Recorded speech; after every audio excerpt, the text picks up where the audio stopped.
আমি ৰাজ্যসভাৰ ইলেকশ্যন আছে, ভোট তিনিটাটো আমাক লাগিব।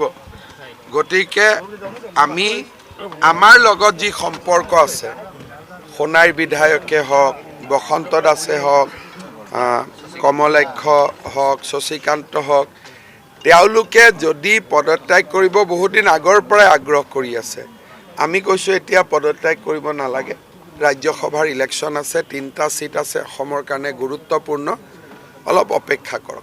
আমি ৰাজ্যসভাৰ ইলেকশ্যন আছে, ভোট তিনিটাটো আমাক লাগিব।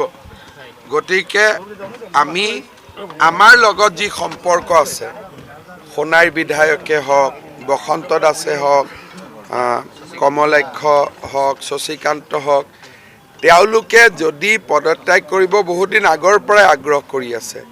আমি কৈছোঁ এতিয়া পদত্যাগ কৰিব নালাগে। ৰাজ্যসভাৰ ইলেকশ্যন আছে, 3টা সিট আছে, অসমৰ কাৰণে গুৰুত্বপূৰ্ণ, অলপ অপেক্ষা কৰক।